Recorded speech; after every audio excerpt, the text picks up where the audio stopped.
નમસ્કાર મિત્રો, સુપ્રભાતમ. અમારી આલેત નેચર ટીવી યુટ્યુબ ચેનલ ઉપર આપનું હાર્દિક સ્વાગત છે. મિત્રો, મોટે ભાગે આપણે વનવગડામાં અને ખેતરોમાં રખડતા હોઈએ ત્યારે અલગ અલગ પ્રકારની વનસ્પતિઓ આપણને જોવા મળે અને એ અલગ અલગ પ્રકારની વનસ્પતિઓ જોઈ અને ઘણી વખત આપણને અચરજ પણ થાય. મેં તમને જ્યારે આપણે લજામણીનો વિડીયો આપ્યો હતો ત્યારે મેં તમને કીધું હતું કે આના પાનને અડીએ તો એ પાન બીડાઈ જાય, ટૂંકમાં એ રીસાઈ જતી હોય એવા લાગે અને એટલે એનું નામ રીસામણી પડી. તો આવી તો ઘણી બધી વનસ્પતિઓ છે અને ઘણી વનસ્પતિઓના આપણે વિડીયા પણ આપી દીધા. તો આજે આપણે બારે માસ ખેતરોમાં નિંદામણ તરીકે અને ભેજવાળી જગ્યામાં એક છોડ જોવા મળે અને એ છોડ છે એ ખૂબ જ સુંદર લાગે, પણ એના ફળ છે ને એક અજાયબ જેવા છે, કારણ કે એના ફળ ઉપર આવરણ છે અને એ આવરણ હોવાને લીધે એ ફળ છે એ કંઈક અલગ પ્રકારનું જ લાગે. તો આજે આપણે એના વિશે માહિતી મેળવવાની છે. એના વિશે એવું કહેવાય કે ટોપી રૂપી આવરણમાં નાનકડા છે ફળ. ટોપી રૂપી આવરણમાં નાનકડા છે ફળ, પોપટીનો ઉપયોગ કરતા મળે અખૂટ બળ. તો તમે બરાબર જ સમજ્યા. પોપટી, એના વિશે આજે આપણે માહિતી મેળવવાની છે. તો જોઈએ એ પોપટી વિશે. આ પોપટીનો છોડ છે. ઘણા તેને પરપોટીના નામે પણ ઓળખે છે. પરપોટીના છોડ ચોમાસામાં વરસાદ થતાં પુષ્કળ પ્રમાણમાં ઉગી નીકળે છે, પરંતુ ભેજવાળી અને પિયતવાળી જમીનમાં તે બારેમાસ જોવા મળે છે. પરપોટીના છોડ ચોમાસામાં રસ્તાઓની બાજુએ, વાડીઓ અને ખેતરોમાં નિંદામણ તરીકે તેમજ વરસાદનું પાણી ભરાઈ રહેતું હોય એવી પડતર રેતાળ જમીનમાં પણ જોવા મળે છે. પરંતુ શિયાળા અને ઉનાળામાં આ છોડ ખેતરોમાં વાવેલા મોલમાં નિંદામણ તરીકે આપમેળે જ ઉગી નીકળે છે. તેમજ બગીચાઓના ક્યારાઓમાં અને ધોરિયા કાંઠે પણ જોવા મળી જાય ખરા. પોરબંદર બાજુ તેને ઝીણકી પોપટીના નામે ઓળખવામાં આવે છે. હિન્દીમાં તેને બનટપરિયા કે ચીરપોટી કહે છે, જ્યારે સંસ્કૃતમાં તે ચીરપોટાના નામથી ઓળખાય છે. તેનું અંગ્રેજી નામ પિગ્મી ગ્રાઉન્ડ ચેરી છે. તો કોઈ વળી તેને ટેંકરીના નામે પણ ઓળખે છે. તેનું શાસ્ત્રીય નામ ફિસાલિસ મિનિમા છે.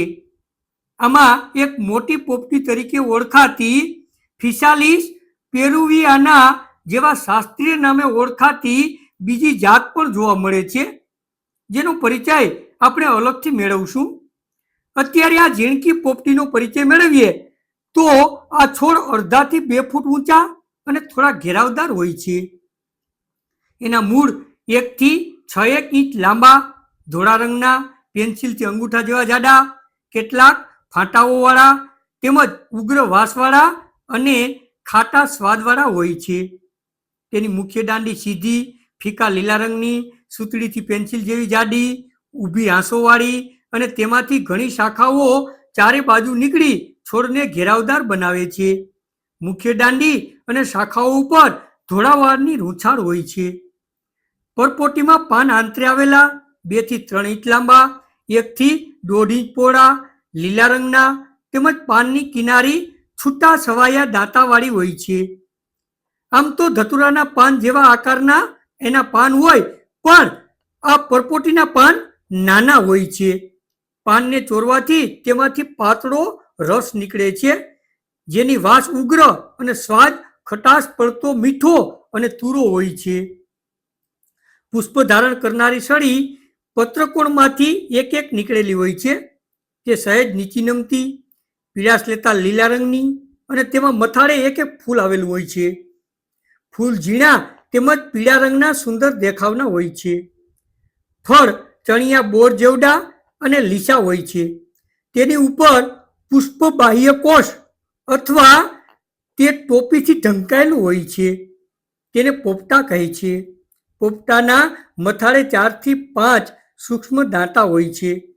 પોપટાની અંદર ફળ હોય છે, જે કાચું હોય ત્યારે લીલા રંગનું અને પાકતા પીળાશ પડતા રાતા રંગનું થઈ જાય છે. ફળમાં અસંખ્ય સૂક્ષ્મ બીજ હોય છે. બીજ રીંગણીના બીજને મળતા તેનાથી થોડા નાના અને સફેદ રંગના હોય છે.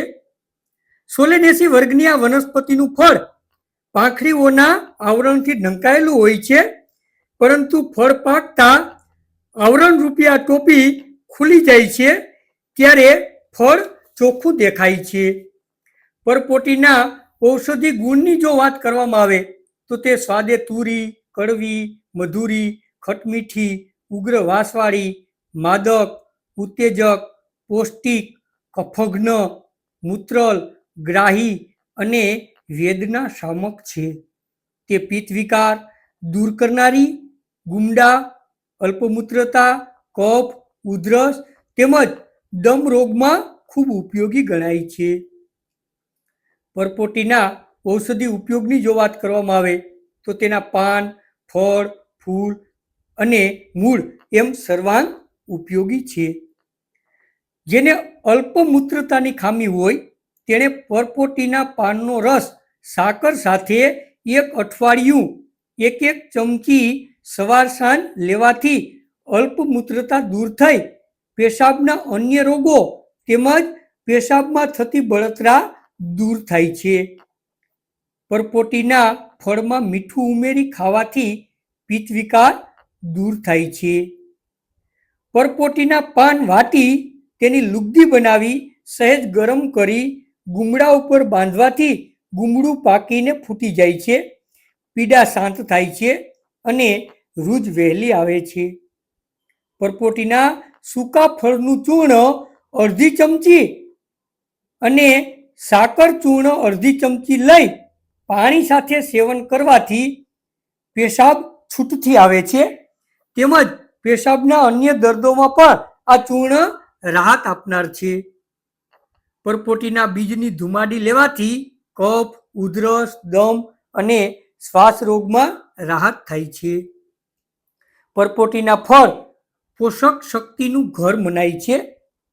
તેમાં vitamin A, B, C complex, fatty acid અને ખનિજોથી ભરપૂર અને પૌષ્ટિક ગણાય છે. કેલ્શિયમની ઉણપ દૂર કરનાર અને આંખો માટે હિતકર મનાય છે. આમ પરપોટી ઉપયોગી વનસ્પતિ છે, પરંતુ તેના પાકા ફળ વિશેષ પ્રમાણમાં ખાવાથી ટાઢ આવી અને તાવ આવવાની સંભાવના રહે છે. વળી આ વનસ્પતિ થોડી વિશેલ હોય તેનો પ્રમાણસર ઉપયોગ કરવો જોઈએ. જરૂર પડે વેદની સલાહ મુજબ જ ઉપયોગ કરવો વધારે હિતાવહ છે. તો મિત્રો, આજે આપણે આ જે પોપટીનો છોડ પરપોટી જેને આપણે કહીએ છીએ એના વિશે માહિતી મેળવી. આ પોપટી વિશે મને પણ યુટ્યુબ ઉપર ઘણા બધા વિડીયો જોવા મળેલા અને એ વિડીયોની અંદર મેં જ્યારે જોયું ત્યારે એના વિશે ઘણું બધું જ છે, પરંતુ આપણે એમાં નથી જવું. પરંતુ આ જે પોપટીનો છોડ છે એમાં થોડીક સાવચેતી પણ આપણે આગળ કીધું એમ રાખવાની, કારણ કે જે છોડ છે એ થોડોક ઝેરીલો છે. તો જ્યારે યુટ્યુબ ઉપર આપણે વિડીયા જોઈએ ત્યારે મિત્રો હંમેશા યાદ રાખજો કે તમારી રીતે કોઈ પ્રયોગ ન કરવો, કારણ કે દવા તરીકે આપણે જેનો ઉપયોગ કરીએ એની આડઅસર હોય. તો યુટ્યુબ ઉપર અત્યારે ઘણું લગાડી અને વિડીયા મૂકતા હોય, પરંતુ એ વિડીયાને જોઈ અને આપણે પાટે ચડી જવું નહીં. તો મિત્રો, આવી વનસ્પતિઓ છે એનો પરિચય જરૂર મેળવો અને વેદની સલાહ મુજબ એનો ઉપયોગ પણ કરો. તો મિત્રો, આવી અગત્યની માહિતી આપ મેળવતા રહો. અને હા, આપણું સૂત્ર છે યાદ છે ને કે મારું સ્વાસ્થ્ય મારા હાથમાં. તો મિત્રો, તમારું સ્વાસ્થ્ય જાળવો અને હા, આવતા મંગળવારે ફરી પાછા મળશું. ત્યાં સુધી રજા આપશો. નારાયણભાઈના જય શ્રી કૃષ્ણ.